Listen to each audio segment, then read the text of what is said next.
Welcome to ಸೇಸರ್ centre. ಸೇಸರ್ online training Kannada ಚಾನಲ್ಗೆ ನಿಮ್ಮೆಲ್ಲರಿಗೂ ಸ್ವಾಗತ.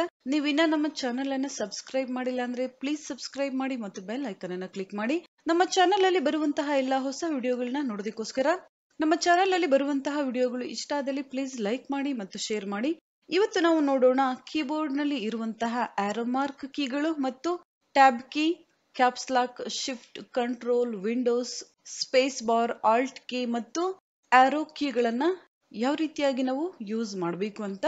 ಲಾಸ್ಟ್ ಕ್ಲಾಸ್ ಅಲ್ಲಿ ನಾವು ನೋಡಿದ್ವಿ insert key, delete, home, end, page up, page down, print screen, scroll lock ಮತ್ತು ಪಾಸ್ ಬ್ರೇಕ್ ಕೀಗಳನ್ನ ಯಾವ ರೀತಿಯಾಗಿ ನಾವು ಯೂಸ್ ಮಾಡಬೇಕು ಅಂತ. ನೆಕ್ಸ್ಟ್ ಕೀಗಳು ನಮ್ಗಿಲ್ಲಿ ಸಿಗುತ್ತೆ ಆರೋ ಮಾರ್ಕ್ ಕೀಗಳು. ಈ ಆರೋ ಮಾರ್ಕ್ ಕೀಗಳ ಬಗ್ಗೆ ನಿಮ್ಗಿಲ್ಲಿ ಗೊತ್ತಿರಬಹುದು. ನಾವಿಲ್ಲಿ ಯಾವುದೇ ಒಂದು ಡಾಕ್ಯುಮೆಂಟ್ ಅನ್ನ ಓಪನ್ ಮಾಡಿದಾಗ ನಾವಿಲ್ಲಿ ಡೌನ್ ಆರೋ ಕೀಯನ್ನು ಪ್ರೆಸ್ ಮಾಡಿದ್ರೆ ಕರ್ಸರ್ ಇಲ್ಲಿ ಡೌನ್ ಆಗ್ತಾ ಇದೆ, ನೀವು ಇಲ್ಲಿ ನೋಡಬಹುದು. ನೆಕ್ಸ್ಟ್ ಲೈನ್ ಗೆ ನಾವಿಲ್ಲಿ ಹೋಗಬಹುದು. ನಂತರ ಯಾವುದೇ ಚೇಂಜಸ್ ಅನ್ನ ನಾವಿಲ್ಲಿ ಈ ರೀತಿಯಾಗಿ ಮಾಡ್ಕೋಬಹುದು. ಅದೇ ರೀತಿಯಾಗಿ ಅಪ್ ಆರೋ ಕೀಯನ್ನ ನಾವಿಲ್ಲಿ ಪೇಜ್ ಫಸ್ಟ್ ಗೆ ಹೋಗೋದಕ್ಕೆ ಯೂಸ್ ಮಾಡ್ತೀವಿ. ಡೌನ್ ಆರೋ ಮಾರ್ಕ್ ಕೀಯನ್ನ ನಾವಿಲ್ಲಿ ಯೂಸ್ ಮಾಡಿದ್ರೆ ಪೇಜ್ ಡೌನ್ ಆಗ್ತಾ ಹೋಗುತ್ತೆ. ಅಪ್ ಆರೋ ಕೀಯನ್ನ ನಾವಿಲ್ಲಿ ಯೂಸ್ ಮಾಡಿದ್ರೆ ಪೇಜ್ ಅಪ್ ಆಗುತ್ತೆ. ಯಾವ ರೀತಿಯಾಗಿ ನಾವು ಪೇಜ್ ಅಪ್ ಮತ್ತು ಪೇಜ್ ಡೌನ್ ಕೀಗಳನ್ನ ಯೂಸ್ ಮಾಡ್ತೀವಿ, ಅದೇ ರೀತಿಯಾಗಿ ನಮ್ಗಿಲ್ಲಿ up arrow, down arrow mark ಕೀಗಳು ಯೂಸ್ ಆಗುತ್ತೆ. ಅದೇ ರೀತಿಯಾಗಿ ರೈಟ್ ಆರೋ ಮಾರ್ಕ್ ಕೀ ನೀವಿಲ್ಲಿ ನೋಡಬಹುದು.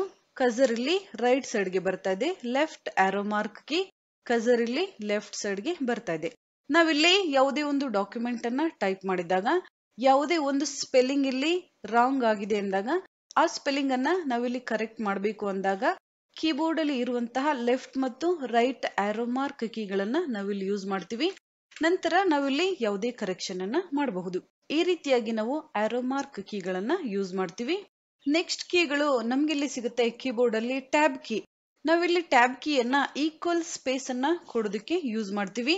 ನಾವಿಲ್ಲಿ ಯಾವುದೇ ಟೇಬಲ್ ಅನ್ನ ಎಂಟ್ರಿ ಮಾಡ್ತಾ ಇರಬಹುದು ಅಥವಾ ಯಾವುದೇ ರೆಸ್ಯೂಮ್, ಬಯೋಡಾಟಾ ನಾವಿಲ್ಲಿ ಮಾಡ್ತಾ ಇದೀವಿ ಅಂದಾಗ ಈಕ್ವಲ್ ಸ್ಪೇಸ್ ಅನ್ನ ನಾವಿಲ್ಲಿ ಕೊಡೋದಕ್ಕೆ ಟ್ಯಾಬ್ ಕೀಯನ್ನ ಯೂಸ್ ಮಾಡ್ತೀವಿ.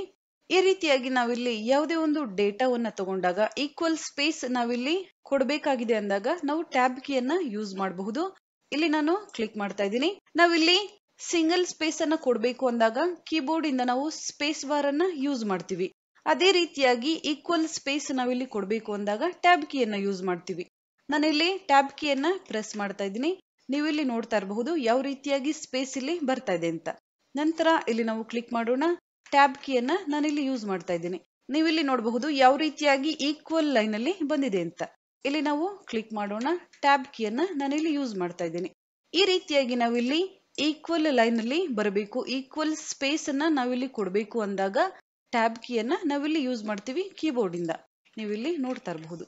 ನಾವಿಲ್ಲಿ ರೆಸ್ಯೂಮ್ ಮಾಡಬೇಕಾದ್ರೆ ಅಥವಾ ಬಯೋಡಾಟಾ ಅಥವಾ ಯಾವುದೇ ಒಂದು ಟೇಬಲ್ ಅನ್ನ ನಾವಿಲ್ಲಿ ಎಂಟ್ರಿ ಮಾಡಬೇಕಾದ್ರೆ ಟ್ಯಾಬ್ ಕೀಯನ್ನ ಹೆಚ್ಚಾಗಿ ಯೂಸ್ ಮಾಡ್ತೀವಿ.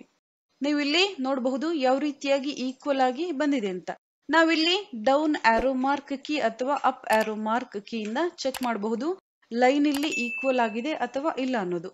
ನಾವಿಲ್ಲಿ ಸ್ಪೇಸ್ ಬಾರ್ ಇಂದ ಸ್ಪೇಸ್ ಅನ್ನ ಕೊಡಬೇಕು ಅಂದಾಗ ಸ್ಪೇಸ್ ಇಲ್ಲಿ ಹೆಚ್ಚು ಕಡಿಮೆ ಆಗುತ್ತೆ ಮತ್ತು ತುಂಬಾ ಟೈಮ್ ಇಲ್ಲಿ ವೇಸ್ಟ್ ಆಗುತ್ತೆ.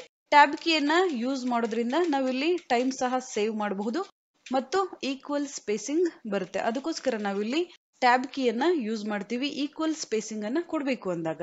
ನಂತರ ನಾವಿಲ್ಲಿ 10 ಅಪ್ಲಿಕೇಶನ್ ಅನ್ನ ಓಪನ್ ಮಾಡಿ ವರ್ಕ್ ಮಾಡ್ತಾ ಇರಬೇಕಾದ್ರೆ ಮೌಸ್ ಇಲ್ಲಿ ವರ್ಕ್ ಆಗ್ತಾ ಇಲ್ಲ ಅಂದಾಗ ಟ್ಯಾಬ್ ಕೀಯನ್ನ ನಾವಿಲ್ಲಿ ಯೂಸ್ ಮಾಡ್ತೀವಿ. ಸ್ವಿಚ್ ಅಪ್ಲಿಕೇಶನ್ ಅಂದ್ರೆ ನಾವಿಲ್ಲಿ MS ವರ್ಡ್ ಅಲ್ಲಿ ವರ್ಕ್ ಮಾಡ್ತಾ ಇರ್ತೀವಿ. MS ಎಕ್ಸೆಲ್ ಅನ್ನ ನಾವಿಲ್ಲಿ ಓಪನ್ ಮಾಡಬೇಕಾಗಿದೆ ಅಂದಾಗ ನಾವು ಆಲ್ಟ್ ಟ್ಯಾಬ್ ಕೀಯನ್ನ ಯೂಸ್ ಮಾಡಬಹುದು. ನಾನಿಲ್ಲಿ ಆಲ್ಟ್ ಟ್ಯಾಬ್ ಕೀಯನ್ನ ಪ್ರೆಸ್ ಮಾಡ್ತಾ ಇದ್ದೀನಿ. ನೀವಿಲ್ಲಿ ನೋಡಬಹುದು ನಾನಿಲ್ಲಿ ಎಷ್ಟು ಅಪ್ಲಿಕೇಶನ್ ಗಳನ್ನ ಓಪನ್ ಮಾಡಿದ್ದೀನಿ. ಎಲ್ಲ ಅಪ್ಲಿಕೇಶನ್ ಸಹ ನನಗಿಲ್ಲಿ ಕಾಣಿಸ್ತಾ ಇದೆ. ಡಾಕ್ಯುಮೆಂಟ್ ನಾನಿಲ್ಲಿ ಓಪನ್ ಮಾಡಿದ್ದೀನಿ, ಫೋಲ್ಡರ್, ಎಕ್ಸೆಲ್ ಫೈಲ್ ನೀವಿಲ್ಲಿ ನೋಡ್ತಾ ಇರಬಹುದು. ಈ ರೀತಿಯಾಗಿ ನಾವಿಲ್ಲಿ ಆಲ್ಟ್ ಟ್ಯಾಬ್ ಕೀಯನ್ನ ಪ್ರೆಸ್ ಮಾಡಿದಾಗ ನಾವಿಲ್ಲಿ ಎಷ್ಟು ಅಪ್ಲಿಕೇಶನ್ ಗಳನ್ನ ಓಪನ್ ಮಾಡಿದೀವಿ ಎಲ್ಲಾ ಅಪ್ಲಿಕೇಶನ್ಸ್ ನಮ್ಗಿಲ್ಲಿ ಕಾಣಿಸುತ್ತೆ. ಆಗ ನಾವು ಯಾವ ಅಪ್ಲಿಕೇಶನ್ ಬೇಕು ಆರೋ ಮಾರ್ಕ್ ಕೀಗಳಿಂದ ಸೆಲೆಕ್ಟ್ ಮಾಡ್ಕೊಂಡ್ರೆ ಆ ಅಪ್ಲಿಕೇಶನ್ ಇಲ್ಲಿ ಓಪನ್ ಆಗುತ್ತೆ. ಆಲ್ಟ್ ಟ್ಯಾಬ್ ಕೀ ನಾನಿಲ್ಲಿ ಪ್ರೆಸ್ ಮಾಡ್ತಾ ಇದ್ದೀನಿ. ಆರೋ ಮಾರ್ಕ್ ಕೀಯನ್ನ ನಾನಿಲ್ಲಿ ಯೂಸ್ ಮಾಡ್ತಾ ಇದ್ದೀನಿ. ನೀವಿಲ್ಲಿ ನೋಡ್ತಾ ಇರಬಹುದು ಯಾವ ರೀತಿಯಾಗಿ ಇಲ್ಲಿ ಅಪ್ಲಿಕೇಶನ್ಸ್ ಸೆಲೆಕ್ಟ್ ಆಗ್ತಾ ಇದೆ ಅಂತ. ಈ ರೀತಿಯಾಗಿ ಯಾವ ಅಪ್ಲಿಕೇಶನ್ ಬೇಕು ನೀವು ಇಲ್ಲಿಂದ ಸೆಲೆಕ್ಟ್ ಮಾಡ್ಕೋಬೇಕಾಗುತ್ತೆ. ನೀವಿಲ್ಲಿ ಆ ಅಪ್ಲಿಕೇಶನ್ ಅನ್ನ ಸೆಲೆಕ್ಟ್ ಮಾಡ್ಕೊಂಡ್ರೆ ಸಾಕು, ಆ ಅಪ್ಲಿಕೇಶನ್ ಇಲ್ಲಿ ಓಪನ್ ಆಗುತ್ತೆ. ನೀವಿಲ್ಲಿ ನೋಡ್ತಾ ಇರಬಹುದು ಯಾವ ರೀತಿಯಾಗಿ ಅಪ್ಲಿಕೇಶನ್ ಇಲ್ಲಿ ಓಪನ್ ಆಗಿದೆ ಅಂತ. ಅದೇ ರೀತಿಯಾಗಿ ಆಲ್ಟ್ ಟ್ಯಾಬ್ ಆರೋ ಮಾರ್ಕ್ ಕೀಯನ್ನ ನಾನು ಇಲ್ಲಿ ಯೂಸ್ ಮಾಡ್ತಾ ಇದ್ದೀನಿ. ನೀವಿಲ್ಲಿ ನೋಡಬಹುದು ಯಾವ ರೀತಿಯಾಗಿ ಡಾಕ್ಯುಮೆಂಟ್ ಇಲ್ಲಿ ಓಪನ್ ಆಗಿದೆ ಅಂತ. ಇದೇ ರೀತಿಯಾಗಿ ನೀವು ಸಹ ಆಲ್ಟ್ ಟ್ಯಾಬ್ ಕೀಯನ್ನ ಯೂಸ್ ಮಾಡಬಹುದು. ಟ್ಯಾಬ್ ಕೀ ಆದ ನಂತರ ನೆಕ್ಸ್ಟ್ ಕೀ ನಮ್ಗೆ ಇಲ್ಲಿ ಸಿಗುತ್ತೆ ಕ್ಯಾಪ್ಸ್ ಲಾಕ್ ಕೀ ಅಂದ್ರೆ ನಿಮ್ಗೆ ಇಲ್ಲಿ ಗೊತ್ತಿರಬಹುದು, ಕೀಬೋರ್ಡ್ ಅಲ್ಲಿ ಇರುವಂತಹ ಟೆಕ್ಸ್ಟ್ ಗಳನ್ನ ನಾವಿಲ್ಲಿ ಟೈಪ್ ಮಾಡಬೇಕು ಅಂದಾಗ, ಕ್ಯಾಪಿಟಲ್ ಲೆಟರ್ಸ್ ನಮ್ಗಿಲ್ಲಿ ಬೇಕು ಅಂದಾಗ ಕ್ಯಾಪ್ಸ್ ಲಾಕ್ ಅನ್ನ ನಾವಿಲ್ಲಿ ಆನ್ ಮಾಡ್ಕೋಬೇಕಾಗುತ್ತೆ. ಕೀಬೋರ್ಡ್ ಅಲ್ಲಿ ಲೈಟ್ ಸಹ ಆನ್ ಆಗುತ್ತೆ, ನಿಮಗೆ ಗೊತ್ತಿರುತ್ತೆ. ಸ್ಮಾಲ್ ಲೆಟರ್ಸ್ ಅನ್ನ ಟೈಪ್ ಮಾಡಬೇಕು ಅಂದಾಗ ಕ್ಯಾಪ್ಸ್ ಲಾಕ್ ಅನ್ನ ನಾವಿಲ್ಲಿ ಆಫ್ ಮಾಡ್ಕೋಬೇಕಾಗುತ್ತೆ. ಕ್ಯಾಪ್ಸ್ ಲಾಕ್ ಅನ್ನ ನಾನಿಲ್ಲಿ ಆನ್ ಮಾಡಿದ್ದೀನಿ. ಈ ರೀತಿಯಾಗಿ ಯಾವುದೇ ಲೆಟರ್ಸ್ ಅನ್ನ ನಾವಿಲ್ಲಿ ಟೈಪ್ ಮಾಡಿದ್ರೆ ಕ್ಯಾಪಿಟಲ್ ಲೆಟರ್ಸ್ ಅಲ್ಲಿ ಬರುತ್ತೆ. ಕ್ಯಾಪ್ಸ್ ಲಾಕ್ ಅನ್ನ ಆಫ್ ಮಾಡಿ ಯಾವುದೇ ಲೆಟರ್ ಅನ್ನ ನಾವಿಲ್ಲಿ ಟೈಪ್ ಮಾಡಿದ್ರೆ ಸ್ಮಾಲ್ ಲೆಟರ್ ಅಲ್ಲಿ ಟೈಪ್ ಆಗುತ್ತೆ. ಕ್ಯಾಪಿಟಲ್ ಮತ್ತು ಸ್ಮಾಲ್ ಲೆಟರ್ ಗೋಸ್ಕರ ನಾವಿಲ್ಲಿ ಕ್ಯಾಪ್ಸ್ ಲಾಕ್ ಕೀಯನ್ನ ಯೂಸ್ ಮಾಡ್ತೀವಿ. ಅದೇ ರೀತಿಯಾಗಿ ನೆಕ್ಸ್ಟ್ ಕೀ ನಮ್ಗೆ ಇಲ್ಲಿ ಸಿಗುತ್ತೆ ಶಿಫ್ಟ್ ಕೀಯನ್ನ ನಾವಿಲ್ಲಿ ಸಿಂಗಲ್ ಆಗಿ ಯೂಸ್ ಮಾಡೋದಿಲ್ಲ, ಬೇರೆ ಬೇರೆ ಕೀಗಳ ಜೊತೆಗೆ ನಾವಿಲ್ಲಿ ಯೂಸ್ ಮಾಡ್ತೀವಿ. ಇಲ್ಲಿ ನೀವು ನೋಡ್ತಾ ಇರಬಹುದು ಕೀಬೋರ್ಡ್ ಅಲ್ಲಿ ಹಲವಾರು ಸಿಂಬಲ್ಸ್ ನಮ್ಗಿಲ್ಲಿ ಕಾಣಿಸುತ್ತೆ. ಟೈಲ್ಡ್ ಸಿಂಬಲ್ ಇರಬಹುದು, ಎಕ್ಸ್ಕ್ಲಮೇಟರಿ ಅಥವಾ ಆಶ್ಚರ್ಯ ಸೂಚಕ ಚಿಹ್ನೆ ಇರಬಹುದು, @ numbers, dollar symbol, percentage and symbol. ಈ ಸಿಂಬಲ್ ಗಳನ್ನ ನಾವಿಲ್ಲಿ ಯೂಸ್ ಮಾಡಬೇಕು ಅಂದಾಗ ನಾವಿಲ್ಲಿ ಶಿಫ್ಟ್ ಕೀಯನ್ನ ಯೂಸ್ ಮಾಡಬೇಕಾಗುತ್ತೆ. ನೀವಿಲ್ಲಿ ನೋಡಬಹುದು 2 ಶಿಫ್ಟ್ ಕೀಗಳು ನಮ್ಗಿಲ್ಲಿ ಸಿಗುತ್ತೆ ಕೀಬೋರ್ಡ್ ಅಲ್ಲಿ. ಇಲ್ಲಿ ಒಂದು ಶಿಫ್ಟ್ ಕೀ ನಮ್ಗಿಲ್ಲಿ ಸಿಗುತ್ತೆ, ಎರಡನೆಯ ಶಿಫ್ಟ್ ಕೀ ಇಲ್ಲಿ ನಮ್ಗೆ ಸಿಗುತ್ತೆ. ಅದೇ ರೀತಿಯಾಗಿ ಕಂಟ್ರೋಲ್ ಆಲ್ಟ್ ಎಲ್ಲಾ ಕೀಗಳು ಸಹ ಎರಡೆರಡು ನಮ್ಗಿಲ್ಲಿ ಸಿಗುತ್ತೆ. ನಾವಿಲ್ಲಿ ಕೀಬೋರ್ಡ್ ಅಲ್ಲಿ ಯಾವ ರೀತಿಯಾಗಿ ಟೈಪ್ ಮಾಡ್ಬೇಕಂತ ರೂಲ್ಸ್ ಇರುತ್ತೆ, ಅದೇ ರೂಲ್ಸ್ ಅನ್ನ ನಾವಿಲ್ಲಿ ಫಾಲೋ ಮಾಡಿದ್ರೆ ತುಂಬಾ ಫಾಸ್ಟ್ ಆಗಿ ನಾವಿಲ್ಲಿ ಟೈಪಿಂಗ್ ಅನ್ನ ಮಾಡಬಹುದು. ಆ ರೀತಿ ಇದ್ದಾಗ ಎರಡು ಕೈಗಳನ್ನ ನಾವಿಲ್ಲಿ ಟೈಪಿಂಗ್ ಮಾಡೋದಕ್ಕೆ ಯೂಸ್ ಮಾಡೋದ್ರಿಂದ ಎರಡು ಕಡೆ ನಮ್ಗಿಲ್ಲಿ ಈ ಕೀಗಳು ಸಿಗುತ್ತೆ ಫಾಸ್ಟ್ ಟೈಪಿಂಗ್ ಗೋಸ್ಕರ. ನಾವಿಲ್ಲಿ ಇಲ್ಲಿರುವಂತಹ ಸಿಂಬಲ್ ಗಳನ್ನ ನಾವಿಲ್ಲಿ ತಗೋಬೇಕು ಅಂದಾಗ open flower bracket, close flower bracket, inverted comma, colon symbol, question mark, greater than, less than, ಈ ಕೀಗಳನ್ನ ನಾವಿಲ್ಲಿ ತಗೋಬೇಕು ಅಂದಾಗ ಶಿಫ್ಟ್ ಕೀಯನ್ನ ನಾವಿಲ್ಲಿ ಪ್ರೆಸ್ ಮಾಡಬೇಕಾಗುತ್ತೆ. ಇಲ್ಲಿ ಇರುವಂತಹ ಶಿಫ್ಟ್ ಕೀಯನ್ನ ನಾವು ಯೂಸ್ ಮಾಡಬಹುದು, ಅಥವಾ ಈ ಶಿಫ್ಟ್ ಕೀ ಸಹ ನೀವಿಲ್ಲಿ ಯೂಸ್ ಮಾಡಬಹುದು.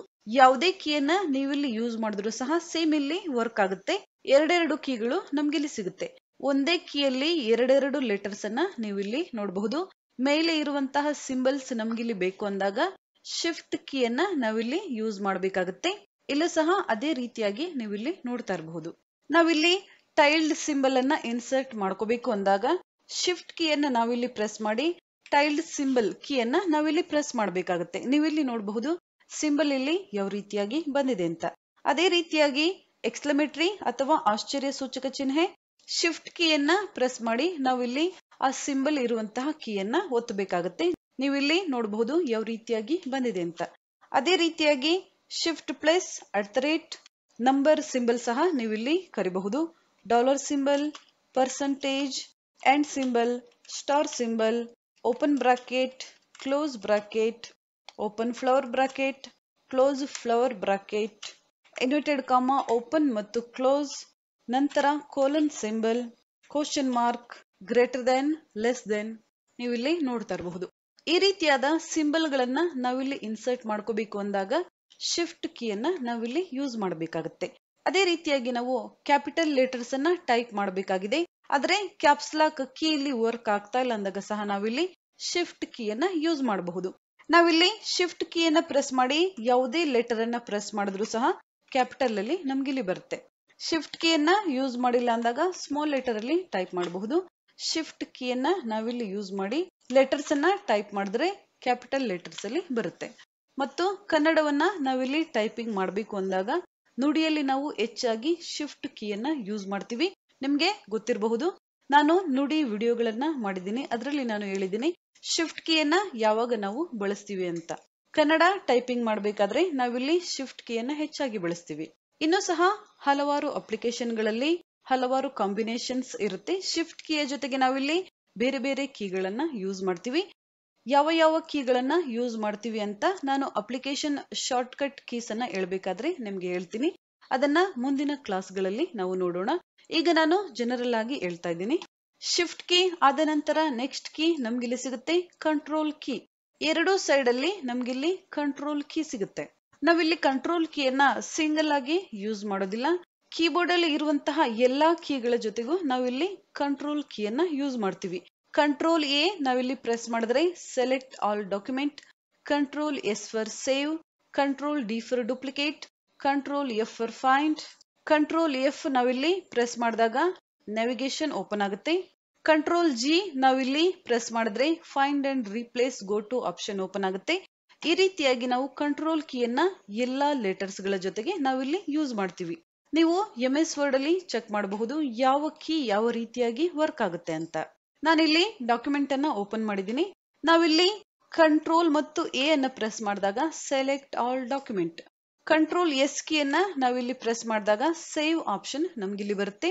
ಕಂಟ್ರೋಲ್ ಡಿ ನಾವಿಲ್ಲಿ ಪ್ರೆಸ್ ಮಾಡಿದ್ರೆ ಫಾಂಟ್ ಆಪ್ಷನ್ ನಮ್ಗಿಲ್ಲಿ ಬರುತ್ತೆ. Control D for change font option.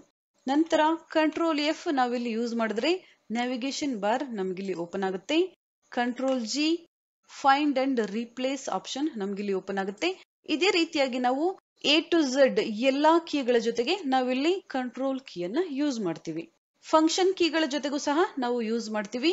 ಅದನ್ನ ನಾವು ಬೇರೆ ಬೇರೆ ಅಪ್ಲಿಕೇಶನ್ ಅನ್ನ ನೋಡ್ಬೇಕಾದ್ರೆ ಕಲಿಯೋಣ. ಅದೇ ರೀತಿಯಾಗಿ ನೆಕ್ಸ್ಟ್ ಕೀ ನಮ್ಗಿಲ್ಲಿ ಸಿಗುತ್ತೆ ವಿಂಡೋಸ್ ಕೀ. ವಿಂಡೋಸ್ ಸಿಂಬಲ್ ಇಲ್ಲಿ ಇರುತ್ತೆ. ಕೆಲವು ಕೀಬೋರ್ಡ್ ಅಲ್ಲಿ 2 ಕೀ ಇರಬಹುದು ಅಥವಾ ಒಂದೇ ಕೀ ಇಲ್ಲಿ ಇರಬಹುದು. ವಿಂಡೋಸ್ ಕೀ ಅಂದಾಗ ನಾವಿಲ್ಲಿ ಸರ್ಚ್ ಬಾರ್ ಅನ್ನ ಓಪನ್ ಮಾಡೋದಕ್ಕೆ ಯೂಸ್ ಮಾಡ್ತೀವಿ. ನಾವಿಲ್ಲಿ ವಿಂಡೋಸ್ ಕೀಯನ್ನ ಪ್ರೆಸ್ ಮಾಡಿದ್ರೆ ಈ ರೀತಿಯಾಗಿ ವಿಂಡೋಸ್ ಮೆನು ನಮ್ಗಿಲ್ಲಿ ಓಪನ್ ಆಗುತ್ತೆ. ಸರ್ಚ್ ಬಾರ್, ಇಲ್ಲಿಂದ ನಾವು ಯಾವುದೇ ಅಪ್ಲಿಕೇಶನ್ ಅನ್ನ ಸರ್ಚ್ ಮಾಡಬಹುದು ಅಥವಾ ಇಲ್ಲಿ ಇರುವಂತಹ ಅಪ್ಲಿಕೇಶನ್ಸ್ ಅನ್ನ ನಾವಿಲ್ಲಿ ಓಪನ್ ಮಾಡ್ಕೋಬಹುದು. ಮತ್ತು ವಿಂಡೋಸ್ ಕೀ ಇಲ್ಲಿ ಇರುವಂತಹ ಎಲ್ಲಾ ಕೀಗಳ ಜೊತೆಗೂ ಸಹ ಯೂಸ್ ಆಗುತ್ತೆ. ನಾವಿಲ್ಲಿ ವಿಂಡೋಸ್ ಎ ಲೆಟರ್ ಅನ್ನ ಟೈಪ್ ಮಾಡಿದಾಗ ಮ್ಯಾನೇಜ್ ನೋಟಿಫಿಕೇಶನ್ ಆಪ್ಷನ್ ನಮ್ಗಿಲ್ಲಿ ಓಪನ್ ಆಗುತ್ತೆ. ಅದೇ ರೀತಿಯಾಗಿ ವಿಂಡೋಸ್ ಎಸ್ ಕೀಯನ್ನ ನಾವಿಲ್ಲಿ ಯೂಸ್ ಮಾಡಿದಾಗ ಸರ್ಚ್ ಆಪ್ಷನ್ ನಮ್ಗಿಲ್ಲಿ ಓಪನ್ ಆಗುತ್ತೆ. ಅದೇ ರೀತಿಯಾಗಿ ವಿಂಡೋಸ್ ಡಿ ಅಂದಾಗ ನಾವಿಲ್ಲಿ ಓಪನ್ ಮಾಡಿರುವಂತಹ ಎಲ್ಲಾ ಅಪ್ಲಿಕೇಶನ್ಸ್ ಇಲ್ಲಿ ಮಿನಿಮೈಸ್ ಆಗಿ ಡೆಸ್ಕ್ಟಾಪ್ ನಮ್ಗಿಲ್ಲಿ ಕಾಣಿಸುತ್ತೆ. ವಿಂಡೋಸ್ ಡಿ ಫಾರ್ ಡೆಸ್ಕ್ಟಾಪ್ ಅನ್ನ ನಾವಿಲ್ಲಿ ನೋಡಬೇಕು ಅಂದಾಗ ವಿಂಡೋಸ್ ಡಿ ಶಾರ್ಟ್ ಕಟ್ ಕೀಯನ್ನ ನಾವಿಲ್ಲಿ ಯೂಸ್ ಮಾಡಬಹುದು.